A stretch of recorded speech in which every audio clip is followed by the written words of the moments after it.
Is the PS5 about to get a major graphics update? Is the Steam Deck basically the Vita 2? Here's all the big games you can look forward to in March, and also we got all the PS Now games for this month, and it's actually pretty good. So let's jump into all of it in today's episode of PlayStation News. Before we do, help me out by subscribing and setting your notifications to all, then you'll be in the know as soon as you need to be on all the biggest PlayStation news. It's a pretty good deal. Alright, so I know we're coming off of February, which is basically the biggest month ever for new game releases on the PlayStation. We had Dying Light 2, we had Horizon Forbidden West, we just had Elden Ring, Destiny 2, The Witch Queen just came out, but March is looking like it's also got some pretty good games. I wouldn't sleep on a lot of these, so I figured I'd go through and let you know what's coming out this month, what you can look forward to, and why your wallet is screaming in pain right now. The first game I gotta highlight actually comes out today, March 1st, Shadow Warrior 3. This is the sequel to Shadow Warrior 2, but whereas that was kind of like an open world looter shooter type game, this is more inspired by Doom Eternal. I just watched one of my favorite YouTubers reviews of it,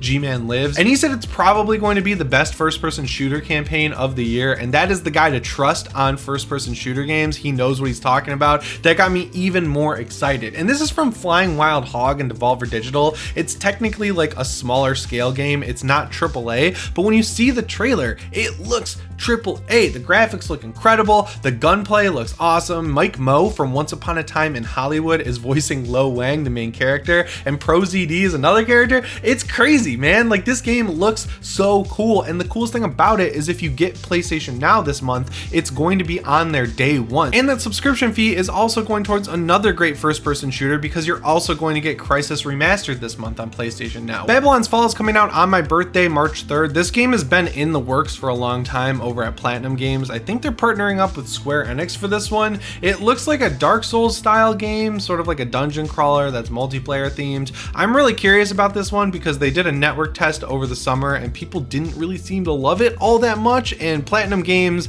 leader's been out on Twitter basically being like, someone fund our next game. So they might be in dire straits after this one. I definitely want to see how it turns out though, because I like Platinum Games a lot. Then the next day we're getting a huge PlayStation exclusive, which is nuts since we just got one with Horizon Forbidden West. Gran Turismo 7 finally comes out on both PlayStation 4 and PlayStation 5. We actually have a pretty cool video in the works about this game because we got a really cool racing wheel in the studio that we've been trying out, and it's awesome. This game, I'm not the biggest racing simulation fan, but I think this is the one that I'm gonna try out. It kind of seems like the ultimate Gran Turismo, and I've definitely, as I've gotten older, gotten more into cars. And this does look like it's gonna be Sony kind of dipping their toe into the live service world because you basically need an internet connection to play this game. They're gonna push live updates to it, have new content coming to it. So yeah, I'm really interested to see how this game pans out more than I am interested in digging deep into a simulation racing game, if that makes sense. But I am excited to try it out with this sick racing wheel. And then out of nowhere on March 18th, we're getting the Dark Souls style remake of Final Fantasy 1. It looks like it's gonna be more inspired by Final Fantasy 15, which actually gets me interested in it. This is another one like Babylon's Fall where they did a network test and people were like, whoa, this game's rough, this game needs a lot of work, and there really hasn't been all that much preview coverage of it. I don't know, I'm a little skeptical of this one, but if it's good, I'd like to check it out. I really like these more action-focused Final Fantasy games, and this is as action-focused as it gets. It's got gear, it's got Dark Souls style combat, it's got boss fights, it's a retelling of one of the greatest gaming stories ever, so yeah, if it's good, I'll probably check it out. And then on March 24th, we're getting The Ascent. I'm going to talk about this one again because last time I brought it up when it was announced to be coming to PlayStation 5, a lot of people were in the comments like, I'm going to try this game out. It's a cyberpunk style game, sort of like Ruiner or Cyberpunk 2077. The camera angle is over the top. It's got really solid combat, and the loot system in this game is actually pretty sweet. So when a gun drops and you pick it up, you have that gun unlocked. It has set stats and you can modify it from that point forward by upgrading it. But if you get multiple versions of that gun, you basically just sell them or break them down. You don't get different rolls based on picking up the same gun over and over again. So it's nice because I played a lot of games lately with RNG loot, and the amount of guns that are just basically unusable that you get in some of these games is insane. It's more often than not guns that you don't even want to use. You trash them immediately and move on. So predetermined rolls, I kind of like it. There's a lot of loot, there's a lot of gear. They've added a ton to it since it came out on Xbox Game Pass too. So you're kind of getting rewarded for waiting a long time to actually get this game on PlayStation, like we always do. And then finally on March 25th, we're getting getting another PlayStation exclusive. This is one I'm really excited for, Ghostwire Tokyo. It comes from Tango Gameworks, the people behind The Evil Within and The Evil Within 2. The Evil Within is pretty good, but The Evil Within 2, that is one of the most underrated third-person shooter horror games of all time. It mastered the open world horror game. It was so good. This game's been in the works for a while now. It looks like it's definitely more action themed, but it's still got that spooky vibe to it, so I'm excited to check it out. I really wouldn't let the lack of marketing on this one really bug you either, because obviously PlayStation doesn't want to market an Xbox game. Xbox owns Bethesda, who owns Tango Gameworks. I can see why Sony's like, we're throwing this one out, we're getting this deal done with, and then we're moving on and working on our own new games. Can't really hate on them too much for it, but I think this one's going to be pretty good. It looks awesome from all the previews. People really enjoyed it. So yeah, keep your eye on it, March 25th. All right, so the Steam Deck's launch was kind of last weekend, like last Friday on the 25th. I say kind of because you could put in your order if your pre-order was in the first batch of pre-orders. They're gonna ship them today and people will probably start getting them tomorrow if they're super lucky. And again, this is like a rolling pre-order thing, which is not great, but I see why they had to do it because of all this silicon shortage that's going on in the world right now. I'm not gonna talk too much about the reviews here just because I have another channel for that called Deck Ready. You should definitely go check it out and subscribe if you're interested in that stuff. But Digital Foundry's video in particular was really cool because it basically positioned the device as a handheld PS4. The hardware itself seems super cool. The device seems super solid. We actually 3D printed a dummy unit over at the studio and I held it in my hands and it felt great. There's back pedals on the back of it like there are on the DualShock 4 if you get that attachment, but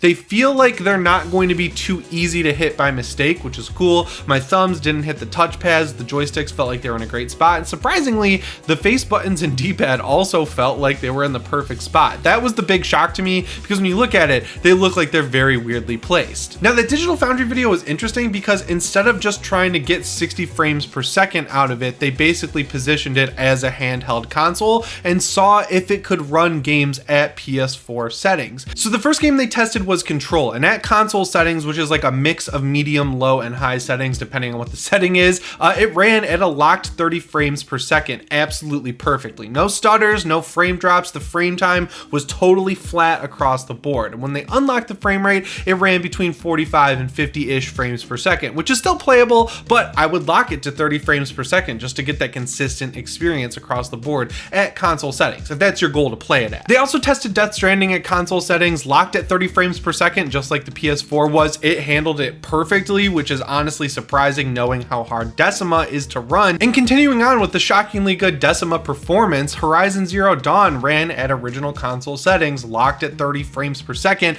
absolutely fine. So with these games specifically, the Steam Deck is literally a handheld PS4, which is absolutely nuts, right? I remember back when the Vita was announced, the tagline "other than Vita means life," which was a really weird sort of tagline that came along with the Vita thanks to its bizarre name. The other tagline was "this is console quality gaming on the go." They were trying to juxtapose it against the 3DS. It didn't work out in the long run, obviously, because they didn't support it with games, but it did really get close to having PS3 quality games on the go. Specifically with stuff like Uncharted Golden Abyss, you can compare that game to the first Uncharted and it looks honestly a little bit better in my opinion, which is crazy because, you know, it's a handheld device and at the time it was even crazier. But again, that device was definitely hurt by the fact that it was really ahead of its time, so to see these games running as well as they do, PS4 games, hard to run on PC PS4 games, performing at their original PS4 settings at 30 frames per second, completely locked on the Steam Deck on just a handheld, that's a really cool thing, and I hope it just keeps getting better because games like God of War, right? That game has a near immaculate PC port and it's way better than the ports of both Death Stranding and Horizon Zero Dawn, so that game also, I would imagine, has no issue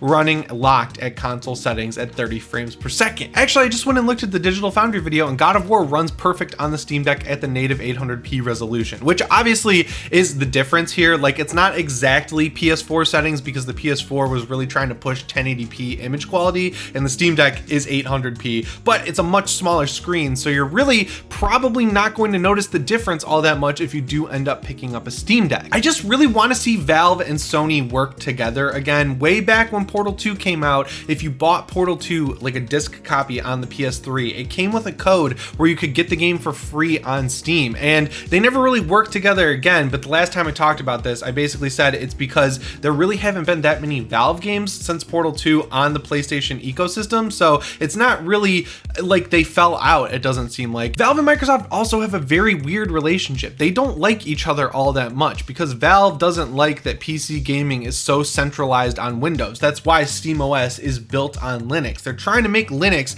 a viable option so that if Windows decides to put a paywall up or stop Valve from releasing games on Steam because they have the Game Pass app on Windows or anything crazy like that, they have a way out to get people to game on other ecosystems, and that's a good thing. So knowing that Sony is trying to get into the PC space with all these ports, it would be cool to see them partner up with Valve to make sure their games look and run well on the Steam Deck specifically. They could say, yeah, your saves will transfer between PS5 and Steam now. You got to buy the games twice, but you're going to be able to extend that to a handheld. That's basically the ultimate vision of what the Vita was going for anyway. Sony doesn't want to make hardware in the handheld space anymore. So again, just go partner up with Valve. I'm sure they'd be down to do it. All right, so when the PS5 was announced and Sony started talking about how it was going to include ray tracing, obviously the Xbox Series X also includes ray tracing. As someone who plays also on PC, I knew that was going to be reserved for a very select few games, and you were going to have to drop the frame rate to around 30 frames per second because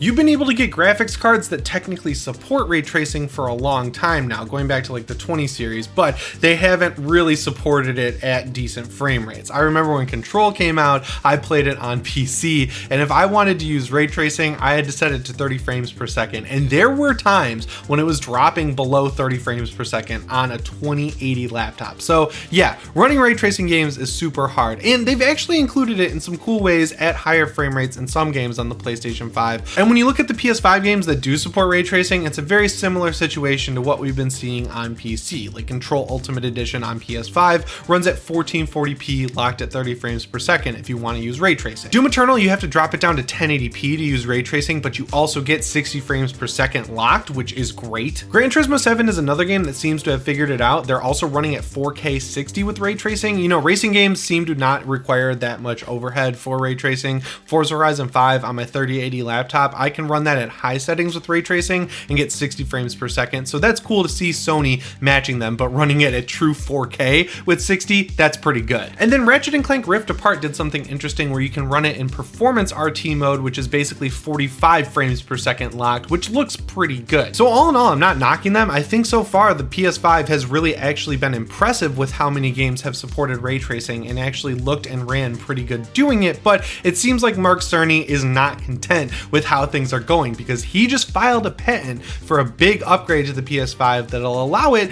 to use ray tracing but also support higher frame rates and resolutions, which is like the best of both worlds and kind of puts it ahead of some mid-range and high-end PCs. That's the cool thing. Every article I've read so far is like, remember, companies make patents all the time and none of it ever comes to fruition, but this is something I could see actually happening. We've seen Mark Cerny make patents before and file patents that actually become reality, one of them being PlayStation 3 emulation on the PlayStation 5. That is coming sooner rather than later if the rumors are to be believed, and knowing that Sony has some faults with the PS5 in terms of output, like you can't plug it into a 1440p display, I'd love to see them work on that, as well as making sure that ray tracing can run at higher frame rates and higher resolutions, right? Ray tracing right now feels like a gimmick because while it does look really good, like if you switch between ray tracing on and off, you can see how much better it actually looks. It's hard as hell to run, and the performance negatives that come along with it, for most people, myself included, aren't worth it. I'd rather get a locked 60 frames per second